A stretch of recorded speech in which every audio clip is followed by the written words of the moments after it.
a todos, bienvenidos una noche más, buenas noches a esta crónica, a este repaso a la crónica negra que tenemos aquí en Castilla y León, con nuestras carpetas rojas.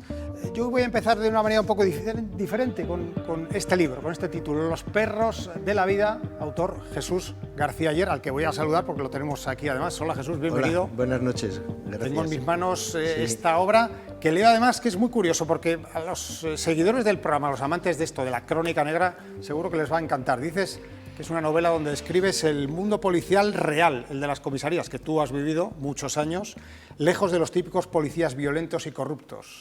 Sí, efectivamente, como comento un poco, es un género que siempre me gustaba leer y tal, hasta que ya tuve que dejarlo un poco asqueado, porque un porcentaje altísimo de novelas planteaban policías extrañísimos, policías corruptos, psicópatas, es decir, una cosa...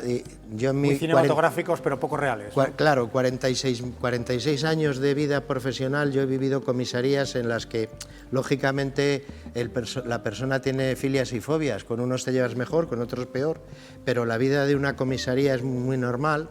Yo 46 años he estado muy normal trabajando allí y he querido plasmar un poco eso, ¿no? Mezclar también un poco de psicología, porque es un crimen en el que hay un psicólogo muy profesional también y que explica un poco a la policía cómo hacer un perfil, una autopsia psicológica, cómo hacer un posible perfil del criminal, que al final resulta ser un pederasta y no un nos psicópata. destripes al final de la novela, que si no, no. Hay que vender alguna, alguna. En la editorial Canopina, para todos los espectadores, se pueden hacer con Los perros de la vida, que tienes que venir un día con más calma a contarnos cosas. Pues cuando queráis. Yo te diría que algunos de los personajes, si alguno de la audiencia lo compra, algunos de los personajes le van a sonar mucho a algunos personajes que han pasado por esta mesa. Bueno, ahí lo dejamos, ¿vale? Hoy empezamos el programa, por cierto, carpetas rojas, el color rojo, yo no sé si ha sido casualidad, sí. Probablemente sí. Al haber sangre y al haber crímenes, pues siempre parece que los editoriales pues les gusta el rojo, parece que se asocia un poco al crimen, ¿no? Desde luego que sí. Los perros de la vida. Así empezamos hoy nuestro programa, pero no por ello no vamos a meternos en una carpeta roja que tengo yo aquí en mis manos. Jesús, ya te he dado la bienvenida. Muchas Aitor, gracias. ¿Qué tal estás? ¿Cómo Muy estás? bien. Bienvenido. Buenas noches. Nos vamos a meter de nuevo en los crímenes. Hace muy poquitas semanas hablábamos de un crimen sucedido en pandemia. Yo no sé si es que ese tiempo que hemos pasado en confinamiento, encerrados, con tanta presión, con tanto miedo, ¿por qué no decirlo?, nos ha afectado de tal manera, nos ha podido afectar de tal manera que se hayan incentivado los crímenes. No tengo los datos, no sé si Sí, se han incentivado todo tipo de muertes violentas, no solo los crímenes, los accidentes por supuesto bajaron y los suicidios subieron mucho. Ha sido una época de mucho estrés físico, de mucho estrés psíquico y de mucho estrés social y económico para mucha gente, y esto ha llevado pues a esa ansiedad, ese estrés, a producir a veces pérdida de esos impulsos y realizar actuaciones agresivas, y prueba de ello son algunos de estos casos que estamos viendo. Desde luego. Es un caso en el que, a pesar de que hay un autor confeso, que está ahora mismo en prisión, yo lo tengo en una carpeta roja porque no ha sido juzgado todavía el caso y sigue abierto, sigue de hecho bajo secreto sumario, a pesar de, repito, hay una confesión. Yo no sé si esto es muy habitual. Sí, yo precisamente... si estoy satisfecho hoy es precisamente por eso, porque será la primera vez que estemos hablando de al menos de un hecho que al menos está en vías de solución. Parece ser que bastante claro, no solo porque hay pruebas científicas con ADN que lo demuestran, sino porque él mismo ha confesado, ¿no? Sigue lógicamente en secreto del sumario porque al parecer puede haber alguna otra persona implicada en calidad de encubridor, en calidad de cooperador necesario. Y bueno, ya sabemos, como decía Aitor el otro día, que a los juzgados les gusta mucho mantener los secretos del sumario, ¿no? 2 años, ¿eh? Pero efectivamente es un caso que a mí me encantaría desmenuzar, no ya desde el punto de vista criminológico, que parece que ya va quedando claro, sino desde el punto de vista de la investigación, todo lo que ha conllevado y la gran diferencia que hay con otras posibilidades que existen en otros países, ¿no? Es un caso resuelto al 80%. Tenemos el responsable, asesino confeso, pero hay un 20%, hay preguntas todavía que están sin responder, y unos posibles colaboradores, uno o varios, bueno, vamos a ir viéndolo poco a poco. Desde luego, tú dices un 20%, yo creo que ha sido generoso. Hay muchas preguntas que están todavía en el aire sin responder y que por lo menos nosotros vamos a tratar de dar alguna hipótesis, si os parece, ¿sí? Abrimos nuestra carpeta roja. Ya saben, empezamos con el expediente del caso hoy. Hemos denominado el caso el crimen del bar Bambi, aunque no sucede en este bar de León, sino el de su propietaria, el de Conchi Tuñón. Informe rojo en Gabinete de Investigación.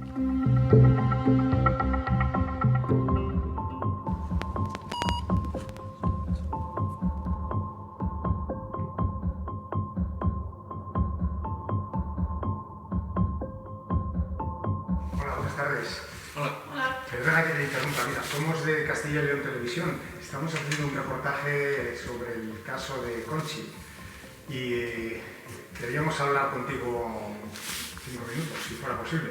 Lo siento mucho, eso se pasó, ya creo que me interesa más descubrir cosas. Sí, la cosa se pasó, ahora no importa más, ya se descubrí que estuve, ahora que importa más. Bueno, pues... ¿Que no? Lo siento mucho, tened buena tarde. Venga, gracias, hasta luego. Pues nada, no me grabe. ¿Le importa si le hago las preguntas, aunque no le grabe? Que no salga a la cara. No sé qué hacer, bueno, venga, pregunta. Sí, me decía que pensé que conocía a Conchi. Sí, claro, ella vivía aquí en el segundo, y nosotros aquí, pues, tuvimos muchos años el local ese, que era de ella, arrendado, o sea que sí, ¿no? Conocerla... Sí, buena amistad. Ella miraba la peseta, pero bueno, no era mala mujer, ¿sabes cómo te digo? Tenía el bar ese de ahí de... Hombre, era un poco agarrada, hay que reconocerlo, pero bueno, no era mala, sí. Para mí, ¿eh? Es decir, que tenía buen trato, ¿no? Hombre, yo conmigo sí, algunas veces pues si tenía que hacer algo, la subía a ayudarla o tenía que hacer algo o en el coche mismo, que el retrovisor se le jodía, eso ya era por algo. Entonces pues yo le quitaba el retrovisor, alguna vez le llevé el coche a lavar. Sí, no, yo con ella me he llevado muy bien.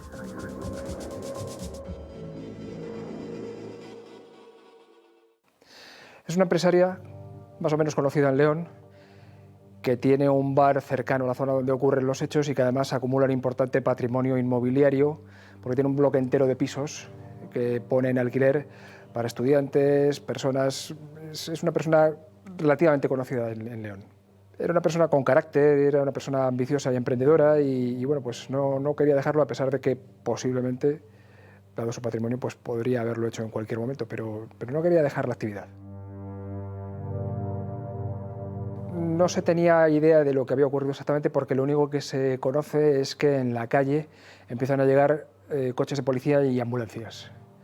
Alguien alerta de que hay algún problema en alguna casa, pero no se sabe exactamente qué es lo que ocurre por el asunto del confinamiento y porque tampoco existía ninguna denuncia como tal ni ninguna certeza concreta. El 25 de marzo una vecina vio luz en casa de Conchi y bueno, pues preocupada buscó por redes sociales el contacto de los hijos de ella, logró contactar con uno de sus hijos en Madrid. Este chico se puso en contacto con un hermano en León y fue a casa de su madre y se encontró la escena, su madre muerta, apuñalada, en un charco de sangre en la habitación. Inmediatamente, como es lógico, llamaron a la policía, llegó un radiopatrulla, a continuación llegaron los de Policía Judicial, los de la UDEF de León e empezaron las investigaciones, ¿no? La autopsia concreta que tenía 53 puñaladas. El autor confeso dice que solo recuerda las 2 primeras y el resto, para personas que han tenido acceso al sumario, a mí personalmente me cuentan que es realmente estremecedor. Efectivamente, pero casi todas ellas fueron luego innecesarias para causar la muerte de Conchi, porque a partir de la 4ª o la 5ª, por los datos que tengo, ya la mujer estaba muerta. Y ese número de puñaladas, y especialmente en el cuello y en el rostro, sugiere primero rabia y ensañamiento, no cabe ninguna duda. Y luego también sugiere algo más, sugiere que el asesino, el homicida, quería precisamente dar esas puñaladas ahí y no en otra parte del cuerpo donde sería más fácil asestar esas puñaladas, ¿no? Bueno, pues eso sugiere, como decía, además de ensañamiento, muy posiblemente algún tipo de atracción, ¿verdad?, del homicida hacia la víctima.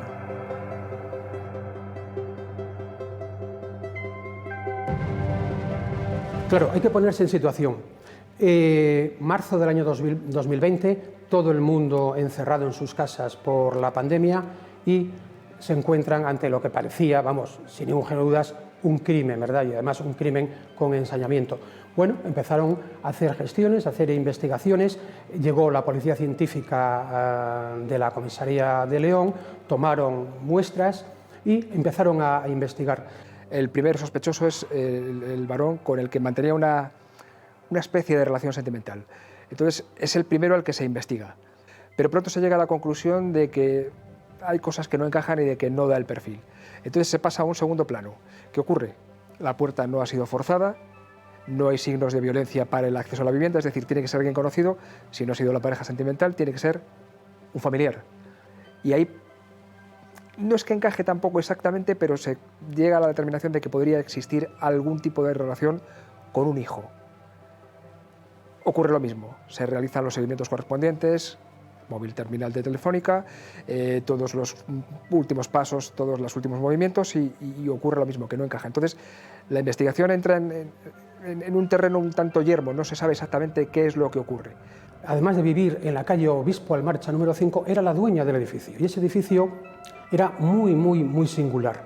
Ahí vivían pues desde ancianas que vivían solas y pagaban una renta antigua, ciudadanos de origen marroquí, ciudadanos de etnia gitana rumana, en fin, era muy singular, ¿verdad? Y efectivamente la policía, cuando vio que no estaba, la cerradura no estaba forzada, pues centraron todas sus pesquisas, lógicamente, en el edificio y en el círculo cercano.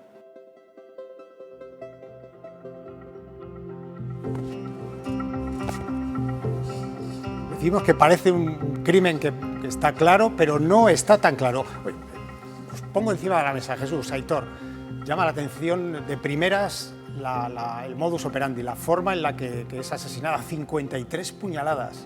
No se encuentra el arma, pero el asesino confeso dice que es con una navaja de pelar fruta, que llama también la atención, no sé, 53 puñaladas. Sí, perdón, además tenemos que tener en cuenta que, tal y como se establece, son 53 puñaladas, de las que la quinta sexta ya eran a una persona muerta. No es como cuando se ve que la víctima se está revolviendo, que se está intentando defender y que entonces le sigue apuñalando hasta que se acaba con esa resistencia. No, la resistencia ya había finalizado a las 4 puñaladas. Las demás... Hay algunas fuentes que dicen que entre 32 y 33 son las que pudieron ser post-mortem. Claro. No tenemos claro porque, repito, está bajo secreto de sumario, no hemos visto la autopsia, pero sobre todo en la zona del cuello, de la cara. Sí. Hay dos cosas importantes. Las 53 puñaladas son muy importantes desde dos puntos de vista. Uno, el propiamente jurídico, y aquí recordamos siempre la diferencia entre homicidio y asesinato. Hay una serie de factores que nos lo diferencian.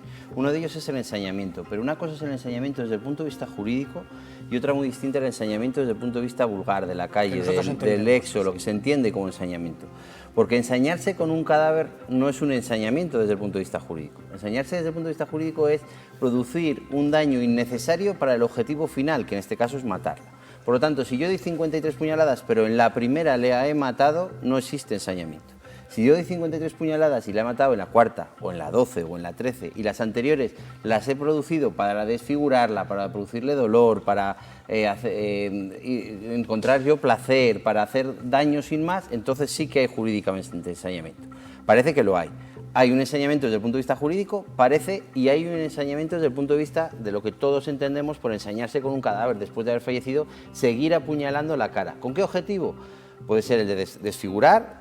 Si ese es ese objetivo, algo yo creo que los psicólogos tienen mucho que decir en por qué, y a la hora de buscar el móvil o el motivo de ese fallecimiento, este es un dato importante para interpretarlo, o puede ser bueno, por una persona que ha sido rechazada, una relación, un odio especial, una inquina especial con esa persona.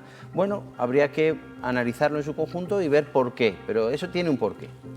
Voy a dar un dato, aunque va a salir luego en la segunda parte del informe, pero me parece relevante para empezar a contestar esa pregunta. Jesús, desde tu punto de vista de psicólogo, ¿cuál puede ser el móvil? Teniendo en cuenta que además aparece un dinero allí, en torno a unos 3.000 euros, pero habían desaparecido otros 2.500 euros, perdón, otros 3.000 euros que se había llevado el asesino. Yo había dejado ahí en la casa 2.500. Sí.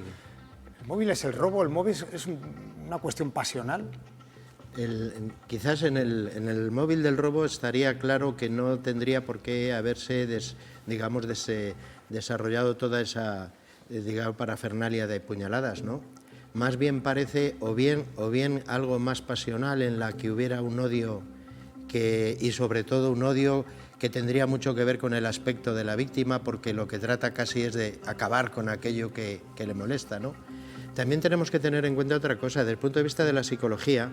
Cuando hablamos de una situación de activación emocional excesiva, lo que sería ya un límite de estrés, llega un momento en el que ya deja de razonar la persona, comienzan a aparecer actitudes o conductas sobreaprendidas, conductas, digamos, automatizadas.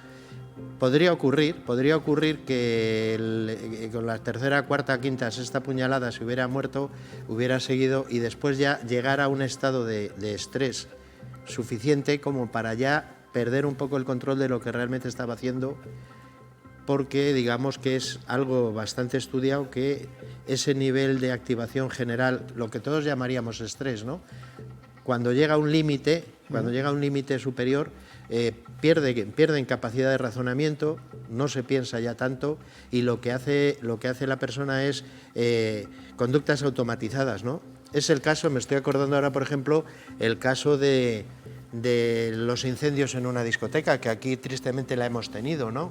Cómo ante ese estrés de pérdida de la vida tan exagerado, se pierde la capacidad de razonamiento, porque si no, en esa discoteca que todos nos recordamos de Valladolid, hubieran salido todos prácticamente indemnes con alguna intoxicación, pero sin embargo la gran mayoría de fallecimientos se produjo por aplastamiento, porque se aplastaron todos unos contra otros.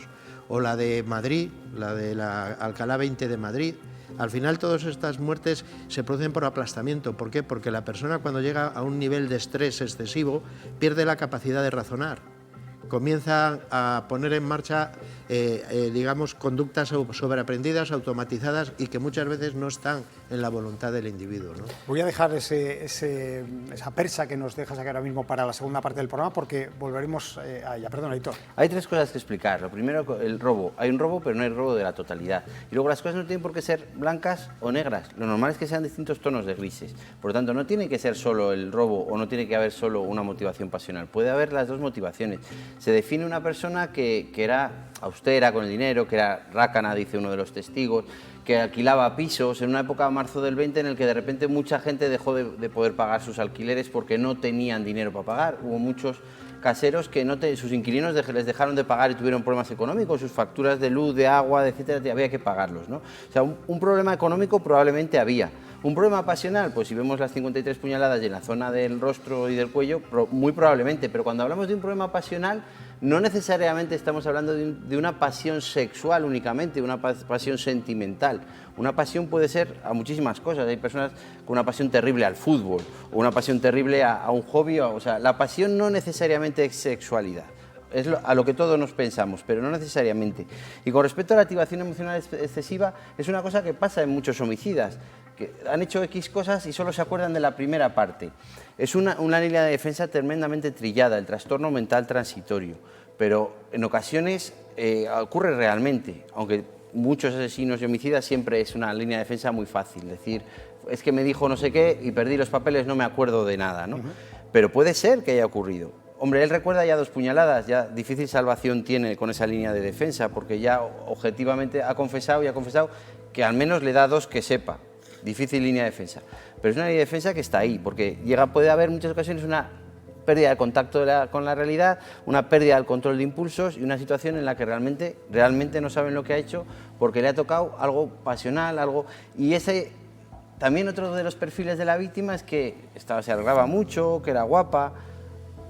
Esto puesto en relación con las lesiones en cara y cuello, pues yo creo que cobra mucho sentido también. Hay que tener en cuenta que, aunque hemos visto, y estamos hablando de un tercer sospechoso, que es el confeso, la policía investiga a 2 primeros sospechosos, y recordad que estamos en un tiempo de confinamiento severo, no se podía salir de casa, y sin embargo se investiga a la pareja en aquel momento, que era una persona ya que le sacaba una cierta cantidad de años, bastante mayor que Conchi Tuñón, y al hijo con el que parece ser que tenía también algún desencuentro, por lo menos y acaban desechándose esas dos primeras líneas. Yo no sé si en aquellos momentos, por el tema de los móviles, era más fácil desechar posibles sospechosos. Parece ser, por lo que se ha leído, parece ser que tenían coartada, la propia localización de los móviles no coincidía tampoco, pero yo creo que tiene mucha importancia también, y de eso lo explicará después, me imagino, Aitor, tiene mucha importancia que encontraron en ADN, no el ADN normal de nuclear, sino un ADN del cromosoma X, del cromosoma Y, efectivamente. Eso precisamente yo creo que fue muy importante, ¿no? La policía científica, ayudada de un técnico especializado, llegaron a localizar ADN del cromosoma Y y por ahí empezaron a trabajar, y yo creo que esa fue la línea verdadera en la que llegaron a detectar al autor. Bueno, vamos a ir precisamente con ese tema. Tengo que hacer una pequeña pausa para la publicidad, pero vamos a meternos en uno de los aspectos brillantísimos para resolver este caso y que nos abre muchos abanicos, que es la labor de alguien en la Policía Científica en Madrid. Hemos estado además con ellos, nos van a contar cómo llegaron a extraer ese cromosoma Y, que no es uno de los casos habituales, pero de vez en cuando se hace, y alguien acertó, y gracias a eso parece ser que se va a poder resolver este caso. Hacemos una pequeña pausa, pero volvemos enseguida. Me parece que debía dinero. Pero la policía todavía no tiene claro por qué. Se observa que hay un cromosoma Y. Entonces eso nos viene a decir que hay un varón que ha estado en contacto con la víctima.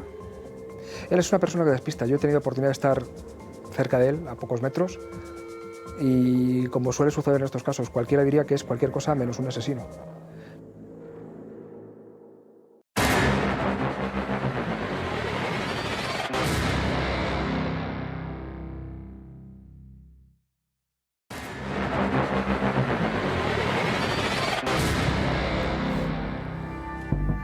Estamos hoy analizando el crimen de la calle Obispo Almarcha número 5 de León, el asesinato de Conchi Tuñón.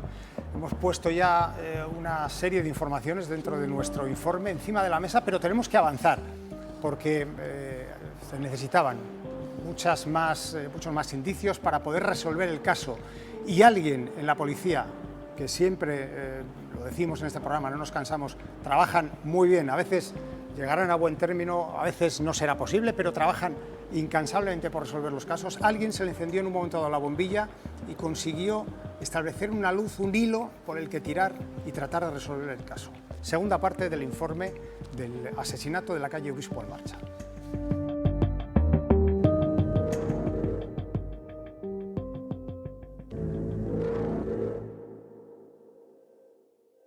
Pues para mí que era cosa de dinero, que él no debería de ver muchos meses, y ella pues a lo mejor, es que no lo sé, la amenazaría o algo, sí, algo raro.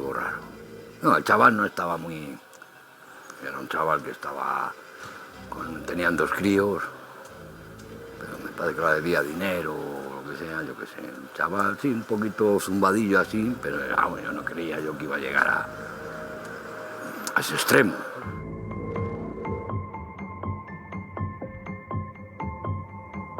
Todo tipo de investigaciones policiales y criminológicas se hacen por sistema de menos a más. ¿Por qué? Porque normalmente es en el núcleo, en la cercanía, donde hay más posibilidades. Esto pone de manifiesto la famosa hipótesis, teoría de la navaja de Oakland, ¿no? Que dice que entre varias hipótesis coge aquella siempre la más simple, pero suficiente porque es la que matemáticamente más posibilidades tiene. En este caso se hizo verdad. Empezaron de menos a más, a través de investigar pues, a los vecinos, a los amigos, compañeros de trabajo, a su novio, la pareja de Conchi Tuñón, y efectivamente al cabo del tiempo llegaron al homicida, sí. Pero la policía todavía no tiene claro por qué, porque el perfil del autor confeso no encaja exactamente en el tipo de persona que pueda ensañarse de esa forma.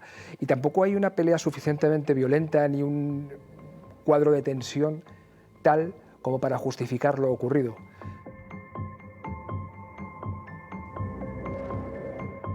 la UDEP de León pidió apoyo a la policía en Madrid, concretamente a un grupo de homicidios de Madrid y también a la Policía Científica de Canillas, en Madrid. Y con un aliciente añadido para la investigación a priori, que es muy bonita, pero con una complicación tremenda en aquel momento, y es que las pruebas biológicas que se consiguen en un primer momento están totalmente contaminadas porque hay tal cantidad de sangre, tal cantidad de huellas, tal cantidad de restos biológicos que en esa mezcolanza que se produce no hay forma de sacar ninguna conclusión. En un primer momento no habían podido determinar el ADN del homicida, del agresor, porque estaba solapado en toda la sangre de la víctima. Pero finalmente en la Policía Científica, tanto la de León como la de Madrid, lograron determinar que en ese ADN que sí habían conseguido depurando la sangre de la víctima se encontraba el cromosoma Y, y como sabemos el cromosoma Y solo lo tenemos los varones, por tanto ya se iba acotando la investigación.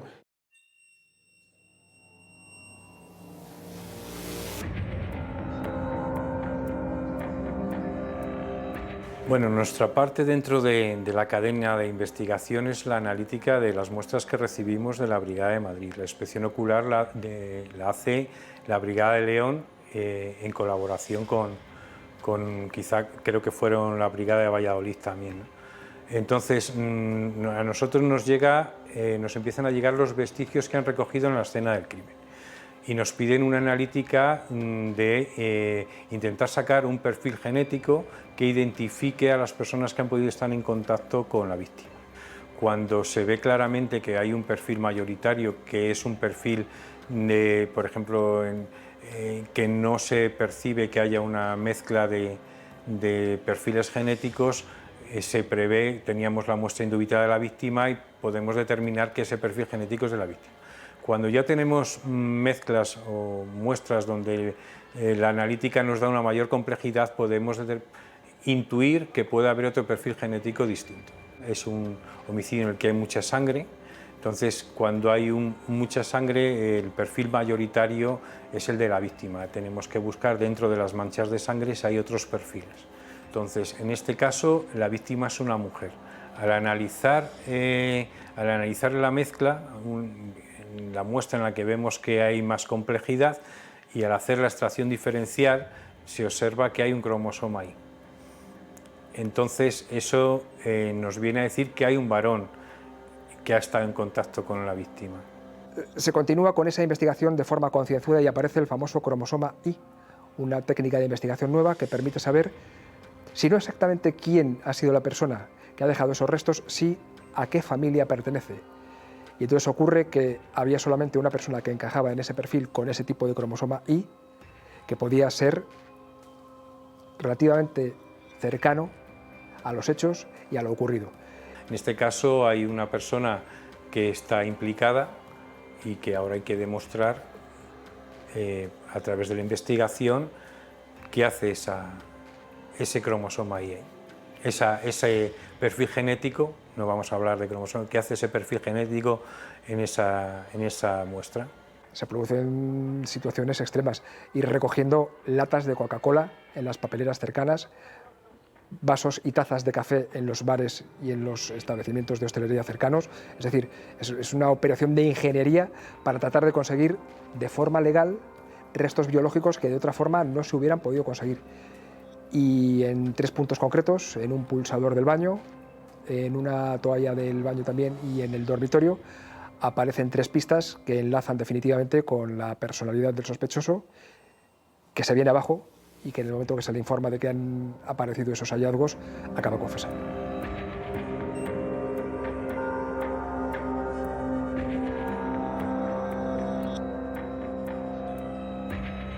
Su confesión dice que se encontró en el portal con Conchi y con un vecino, que Conchi le reprochó que no le había pagado desde hacía varios meses la renta, él decía que era mentira y que bueno, finalmente subieron a casa de la mujer para que ella le mostrara los recibos impagados y que bueno, pues ahí surgió un desacuerdo y él, sin saber muy bien por qué, esa es su confesión, la mató. Claro, eso está argumentado para evitar una acusación por asesinato y que se quede solo en homicidio, ¿verdad? Porque los investigadores, y yo particularmente también, estimo que el motivo la realidad fue otra. Él es una persona que despista. Yo he tenido oportunidad de estar cerca de él, a pocos metros, y como suele suceder en estos casos, cualquiera diría que es cualquier cosa menos un asesino. No da apariencia para nada, no es una persona que tenga un historial complicado, tiene algún pequeño delito, sin importancia, pero lo que me llama la atención de estos casos y lo que, a pesar de la experiencia profesional y de los años de ejercicio, no se acaba de digerir nunca, es que esa persona a la que tienes al lado puede haber actuado como ha actuado. Instantes después de cometer el crimen, se marcha a una tienda y acude a comprar dulces y unas Coca-Colas para sus hijos, y se va con ellos de paseo, en pleno confinamiento. Llega por la noche a casa y a su mujer de repente se le ocurre darse cuenta de que tiene unos cortes en las muñecas y le dice que es que ha estado robando un patinete con un amigo y que se ha hecho daño. Es decir, tiene salida para todo. El perfil psicológico de este tipo de personas no dejará de sorprender nunca, y cuando conversas de este tipo de cuestiones con los forenses y con los psicólogos, te cuentan que siempre se puede escribir tratados y tratados sobre este tipo de personas. Es decir, son personalidades que tienen una variedad y un abanico tan tremendo de registros que realmente resulta complicadísimo discernir cuál de todos es el que se ajusta a la realidad de lo que entendemos nosotros como una persona normal.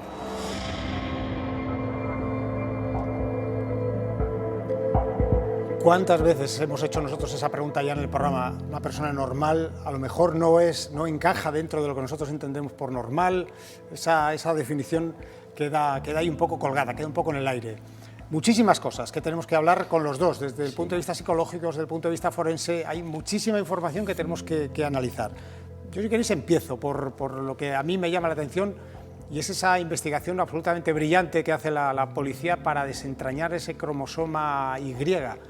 Nos contaban desde la Policía Científica de Madrid que suele hacerse habitualmente en casos de agresiones sexuales, pero no siempre en los asesinatos. Si hay alguien que se le enciende la bombilla y dice, esto casa con el modus operandi de un varón, vamos a ver si entre toda esta sangre que se había comido absolutamente todas las huellas que había en la escena del crimen, aparece algo, y aparece eso.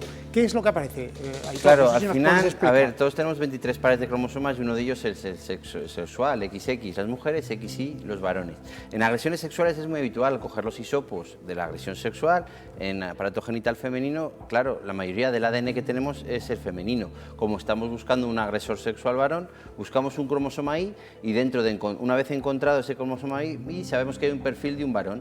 Buscamos los marcadores específicos del cromosoma Y y comparamos con los sospechosos.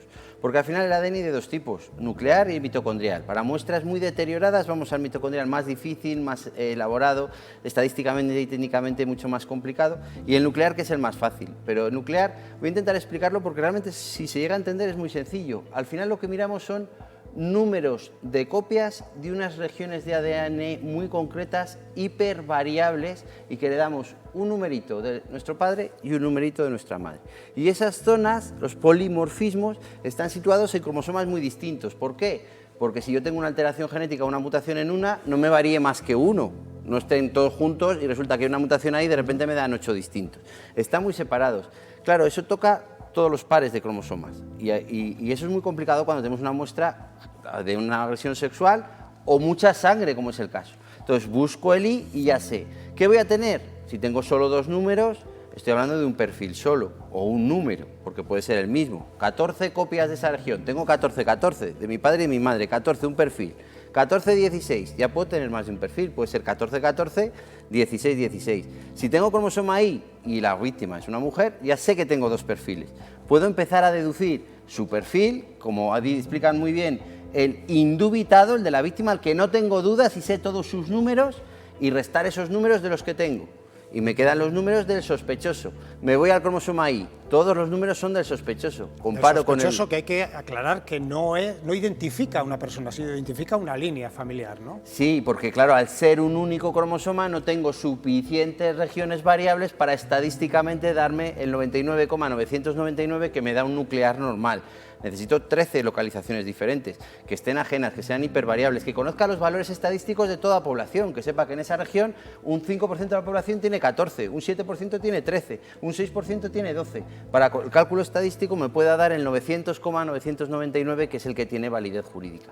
No es tan matemático y, desde el punto de vista exhaustivo, desde el punto de vista matemático, pero me es muy útil y es compatible con, estadísticamente sin tanta potencia, pero sí es un varón, coinciden los marcadores de ese cromosoma Y, no tantos que se analizara los 23 pares, pero me sirve para identificar en casos así, agresiones sexuales, o donde la cantidad de ADN de la víctima es tal, la sangre, que me enmascara mucho más la cantidad del agresor. Tenemos ya una identificación, pero hay otra parte que me parece interesantísimo, que además, Jesús, tú como policía nos expliques, que es la obtención de algo con lo que comparar. Una muestra nos decía, la policía purgó papeleras, vasos de las cafeterías, porque hay que localizar ADN con el que comparar ese cromosoma que tenemos. Eso no es tan fácil aquí en España. No solo no es fácil, sino que es brillante. Brillante fue científicamente encontrar el I, pero brillante también es ser capaces de enlazar ese I con la persona que lo lleva, ¿no?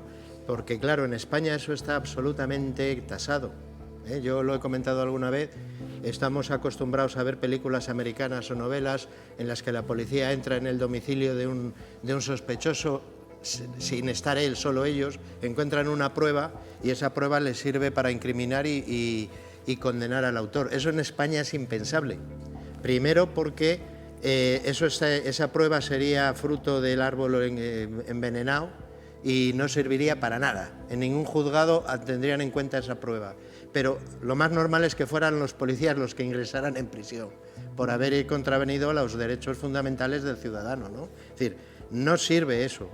Lo que se necesita es poder enlazar esa prueba con una persona concreta, pero teniendo en cuenta una cosa muy importante que en la jurisprudencia española se habla, que sería la cadena de custodia. Es decir, que vayamos por una papelera, encontremos una lata de cerveza que tiene ese I, no nos serviría de nada.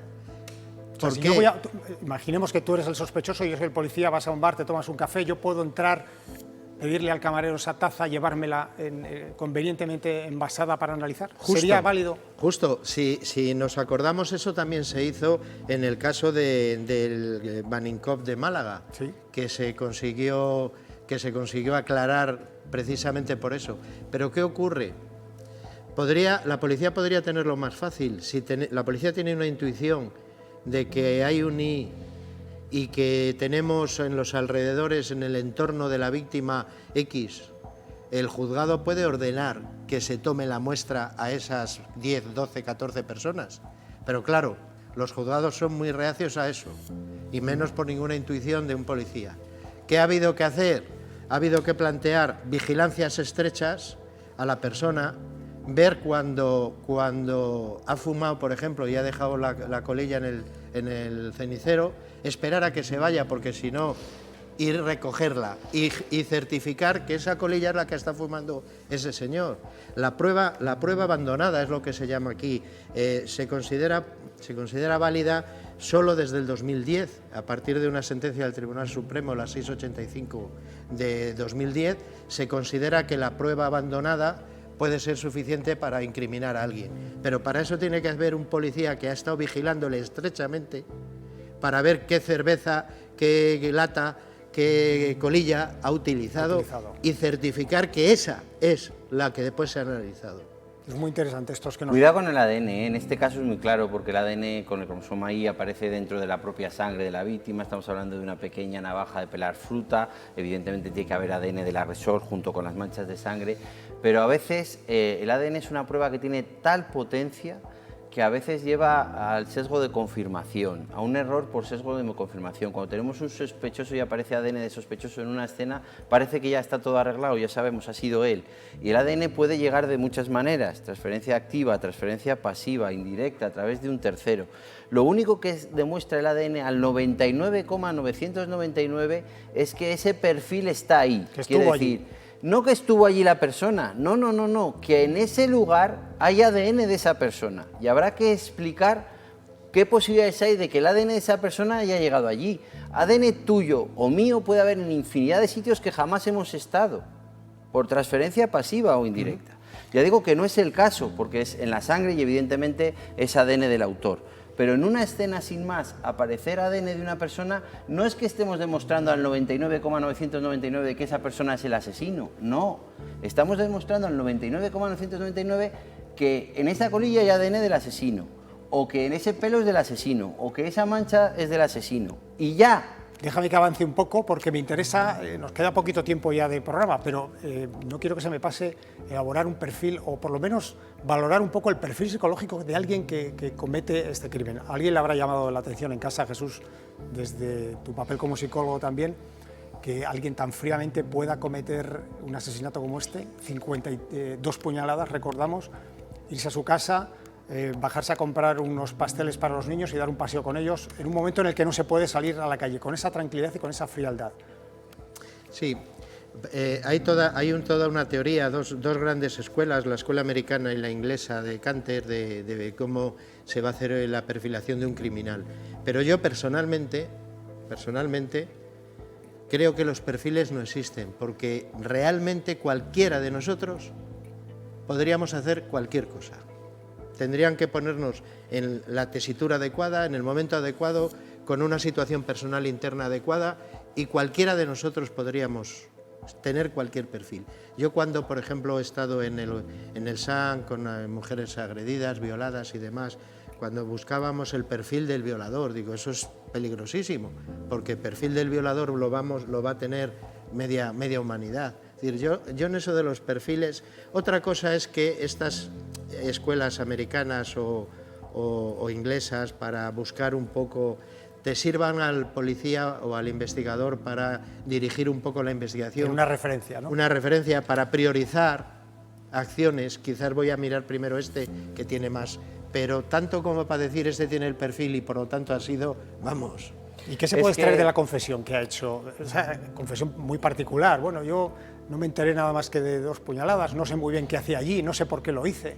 Bueno, es una confesión habitual en este tipo de asesinos. Todos son excelentes vecinos, todos abren la puerta a los vecinos, son amables, nadie se lo espera, no cuadra, pero por otro lado estaba un poco loco, tenía una trastorno de la personalidad, algo tiene, está claro. Y es muy habitual decir que no se acuerdan de parte, confesar solo parcialmente. Bueno, ¿qué está buscando? Homicidio, asesinato, la pena menor. Fijaros una cosa, ya hablábamos, el ensañamiento, otra es la alevosía. Parece que hay unas lesiones en las manos, ver si hay lesiones de defensa de la víctima, porque la alevosía jurídicamente es asegurar el resultado, matarla sin correr riesgo yo como persona. Entonces, bueno, pues si no me acuerdo, no, las preguntas que sean un poco embarazosas o complicadas o vayan orientadas a que yo demuestre una pena mayor, pues no recuerdo, no me acuerdo. Es una salida relativamente habitual y fácil. Y con respecto a la personalidad, muy rápido, estoy completamente de acuerdo con Jesús. La vida, para empezar, no es blanco y negro, son tonos de grises, pero es que ni siquiera son tonos de grises, son colores. Y cualquiera que intente hacer una clasificación o un resumen, desde el momento uno miente, porque la realidad es continua, no es parcelada, no hay buenos y malos, somos regulares. Una última apreciación, tengo 1 minuto y medio, Jesús, pero ahora como policía. Hay un investigado más que está en libertad provisional, hay que decirlo, por encubrimiento, tiene que presentarse en los juzgados 2 veces al mes. ¿Qué dice eso casándolo con la declaración que ha hecho el asesino confeso del caso? Sí, ahí podríamos pensar fácilmente que, además siendo la hora que es, cualquier otro vecino pudo verle salir en ese momento, pudo haberle visto la herida que tenía, la propia... La ropa, supongo que te tienes la propia esposa parece ser que ha declarado que llevó un sobre con 3.000 euros que dijo que había encontrado en el interior de un coche. Es decir, va a haber personas que conocen o están casi seguros de que ha sido él, pero después, o bien por cariño, bien por temor, bien por miedo a las represalias, pues se han ido callando. Al final eso no deja de ser encubrir. A eso tendrá que verlo el juez en el juzgado, hasta qué punto ha habido algún tipo de causa de necesidad mayor para callarse. Yo por el perfil que cuentan veo una casera estricta con los pagos, con los cobros, un inquilino que pierde los papeles dentro de su trastorno de la personalidad, sus problemas pasionales, y otros inquilinos que en un momento determinado lo han podido ver y han mirado para otro lado, o han ocultado, o han podido incluso colaborar en eliminar alguna prueba o en callar. Probablemente sea eso, ese 20% que decía yo al principio del programa y que falta todavía de cuadrar. Un asesinato, desde luego, truculento, el de Concepción Tuñón, el de Conchi Tuñón en la calle Obispo Almarcha, número 5 de León, que hemos intentado explicar un poco en la medida de nuestras posibilidades hoy aquí. Estamos muy pendientes y estaremos muy pendientes y muy atentos también a lo que se vaya desempeñando en torno a este caso. Tiene que haber un juicio, veremos a ver si se ratifica en esa confesión, en qué queda todo esto, y lo comentaremos también aquí. Aitor, Jesús, un placer como siempre teneros aquí con nosotros. Me leeré el libro, atento. Espero que te guste. Y espero que nos vengas un día es a un poco contar extraño, más. la gente que lo ha leído dice que es un poco extraño, no es una novela policíaca al uso. Como nosotros. Tú todavía tienes que darme tu opinión. Además hay una autopsia que la hizo él. Ya sabía yo que iba a salir Aitor por algún sitio. Os veo aquí la semana que viene, ¿de acuerdo? Gracias. Gracias a los dos. Y a ustedes también. Les espero en un nuevo gabinete de investigación la próxima semana.